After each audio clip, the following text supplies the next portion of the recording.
Hello again, ladies and gentlemen. Michael Matt coming to you once again from the offices of the Remnant newspaper. Happy New Year to you all. Before we get started, just a quick word to all of those families in our audience who've been impacted now by the situation in Iraq. I know no one knows what's going to happen there. We're all concerned, but whatever you think of this decision, and I don't believe that it bodes well. In fact, I'm concerned about Trump's re-election after this, but whatever you think of it, we need to pull together and just pray for all those young men and women now who are involved, and all those families who are involved, and who may in some way be in harm's way. Please, God, may that not happen, and may God bless and may protect all of our friends and families and all the servicemen who are involved now in this part of the world that's just out of control. I mean, I'm just not sure what we're doing over there anymore, you know. And we said so back in 2003. It's never going to end, you know. But in any case, the young people who are over there, our heart goes out to all of them. We're praying for you, so stay strong. So these airstrikes or drone strikes in Iraq have pushed the other big story off the headlines, and I don't really need to belabor that. It happened last week. Everyone was already talking about it, and it is what it is. It's you know, it's embarrassing, it's cringeworthy, but it's pretty much par for the course with this pontificate. And you know, it's all connected, I'm afraid.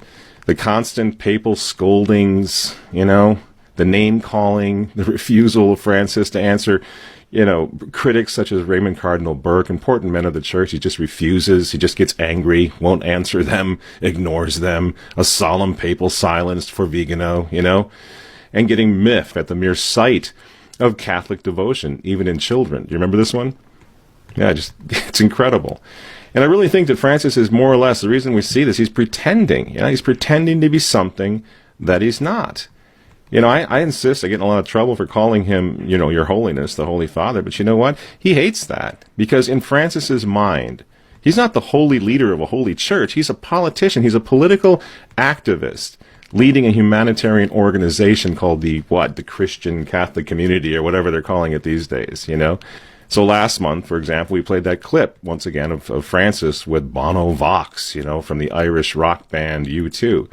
And people might say, well, that's a strange partnership, and it is. Let's talk about that for a minute. You don't have to be a traditional Catholic to wonder about that partnership. The Pope and the pro-abortion, pro-gay marriage rock star, Irish rock star. A guy who for decades, I think about 4 decades now, has been using his rock star mega status to undermine just about everything about Christian morality. Back in 1978, for example, U2 famously pioneered the whole condom distribution thing by playing Liberty Hall in Ireland to support the free distribution of condoms in Catholic Ireland. At that point, it was still a Catholic country. Huge supporters of the Irish Family Planning Association, Bono helped to repeal the 8th Amendment, for Pete's sakes, thus legalizing abortion on demand, and used his status to promote Ireland's legalization of gay marriage, of course. So here's the question. When it's so obvious what he is, why is the Pope out there on TV hugging Bono? Why was Bono of U2 selected by the Vatican to be the voice of the encyclical Laudato Si?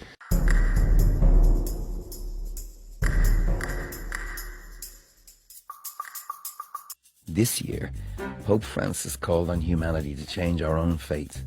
Laudato Si was his rallying cry. Laudato Si is an urgent appeal to care for and protect our planet, to honor God by honoring his most spectacular creation, to unite in the effort to save our common home. Bono is partnering with them. He's an important ally to all of these men. So when Bono is seen hobnobbing in the Vatican with Pope Francis, this is not some anomaly. This is not some field trip. It's not an accident.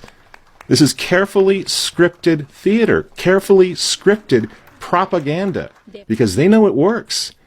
Yeah, Bono he's one of the 6 globalist activists, including Kofi Annan, who was chosen by Soros himself to appear in the promotional video now for Open Society Foundation. That's Soros' foundation. Bono was chosen to speak up for George Soros. And then, of course, the foundation also funded Ireland's abortion legalizing referendum. Check this out. He's a giant. He walks very small, careful steps. So people don't hear him going boom, boom, boom. And actually, I think he's quite shy. So you and I, we may be tempted to dismiss Bono as a self-absorbed, self-important has-been idiot rock star from the 80s, right? But Francis doesn't think so. George Soros doesn't think so. The president of the European Council doesn't think so. Here's Bono with all of them. Check this out. Did you enjoy yesterday afternoon the session on? Intellectually, yes. The chapter on short term and longer term and so on. That was a little bit mixed. So what's happening here? Honestly, seriously, ask yourself, what is happening here? What is this? What's happening is that these guys, these globalists, these UN folks, they need for Francis to take down the traditional Catholic Church, prohibiting the most effective means of global depopulation on the planet: contraception, abortion, and gay marriage. You see, they need Francis to get rid of those obstacles that come from the Catholic Church, because the Catholic Church has massive influence. What this Pope sees is that if we are going to lift people out of poverty, you have to do the right thing for women. And so we have agreed at this point to disagree. But that's a big problem for you, isn't it? Because actually, culturally, the difference that could be made if there was a change at the top of the Catholic Church would be huge, wouldn't it? Let's be blunt about it. It would be a really, really big change. And this Pope, in spite of some people's hopes that he would, has not made that change and doesn't look likely to. Hasn't made that change yet, but I think these things take time. I think there are still 2 billion Catholics in the world. If you're going to control the population, you need to have the Catholic Church shut up about contraception. And that's what this is all about. That's why Francis is their guy, is their ally. And mermaids, when we object to contraception and abortion, while the adults and the good guys and the noble figures like Soros, Bono, and Gates, they're all out there trying to save the planet. And out of this is going to come the persecution, too, because what a Catholic who would insist on something like sticking to the Church's teaching against abortion and contraception and gay marriage, well, you're a hater, you see? You're killing people. You're killing children in Africa. And the mob is going to turn against traditional Catholics very quickly and very easily. That, again, is what this is all about, because they have taken Francis, our Pope, and they've put him on their side, so we can't even have recourse. We can't even be religious, conscientious objectors anymore to what's happening, because Francis is going to say, off with their heads, all of them. They're rigid, they're Pharisaical, these traditional Catholics. They're not mine. They're not Catholic. You see what's coming? And it's been coming for a long time. It's not just Francis. He's just the closer. Catholic moral teaching looks preposterous without the incarnation of Jesus Christ front and center all the time. Without death, judgment, heaven and hell, none of this makes sense. Go ahead, contracept. Do what you want. What's it to you? What are you trying to push your religion on me for? If these things don't matter, then we sound insane. If we're not on this earth to save our souls and to help others save their souls, if the point and purpose of us coming into the world was not to know, love, and serve God, then we make no sense, you see? And see, the Church of Vatican II stopped preaching all of these things for a reason. This is why you never hear about mortal sin from the pulpit anymore. You see? Because it's not about spirituality. It's not about the things of the soul. These things which were the bedrock of Western civilization. Belief in the faith. Regulating ourselves, following the code, following natural law, following the moral theology of the Church, the bedrock of Western civilization. Nobody told us we had to do these things. We did these things because we believed that God created us for a reason, and that we had to share that good news with the entire world, just like Christ told us to do.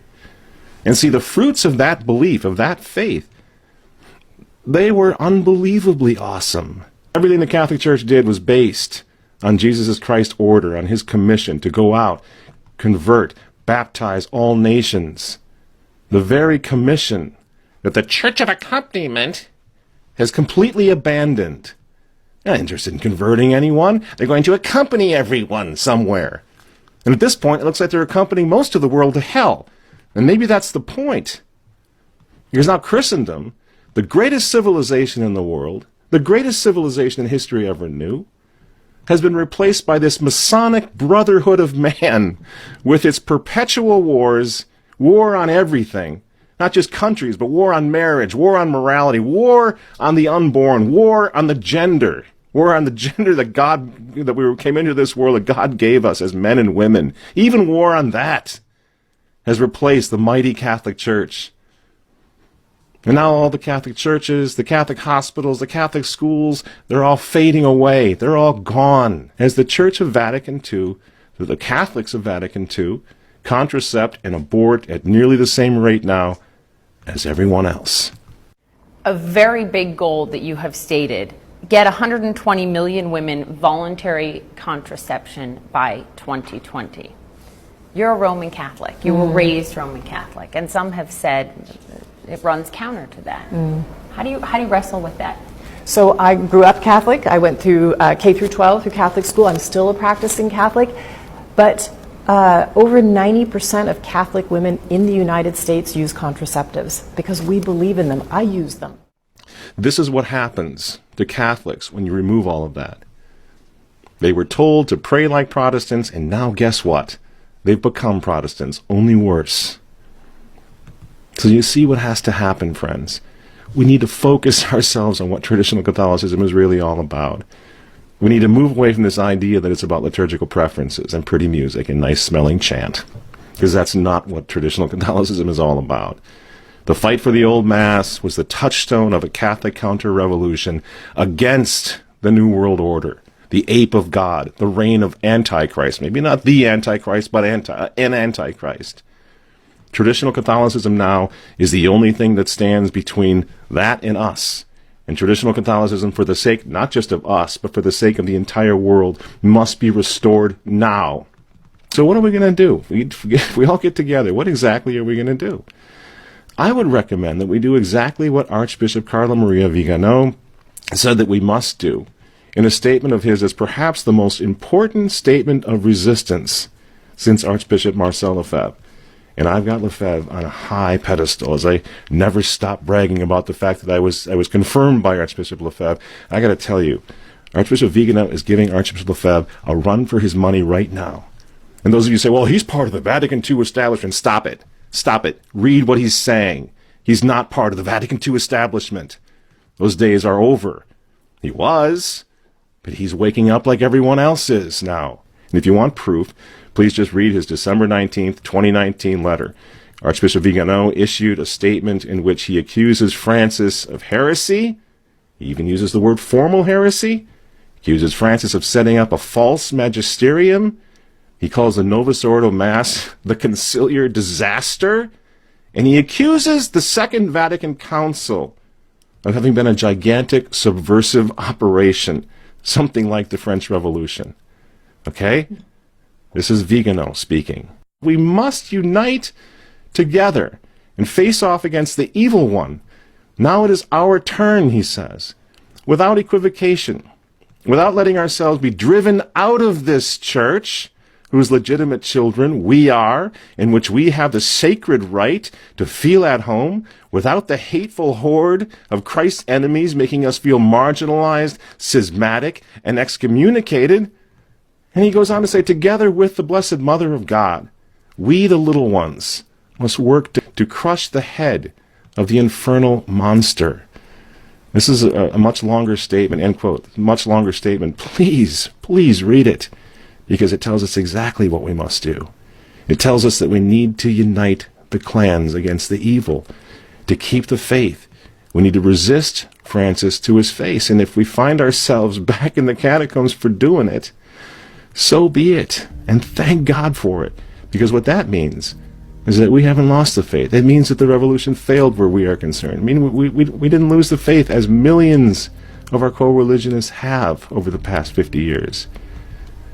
And that faith that we've kept, if we find ourselves in the catacomb, is going to change history. It always does. It always has. Just the spark of that faith, burning in the catacombs 2,000 years ago, ignited a movement so strong that it dethroned the mad emperors and baptized the mighty Roman Empire, friends. Don't ever forget that. That's how the church got started.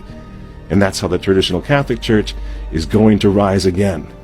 This will happen again, with the modernist madmen of Rome also being toppled in the not-too-distant future, I think. So long as we, the sheep, the little people, as long as we keep the traditional Catholic faith of our fathers, that is going to happen. We have our Lord's word on that. We have our Lady's word on that. Nothing else matters, and nothing ever will. I'm Michael Matt for Remnant TV. Happy New Year, and we'll see you next week.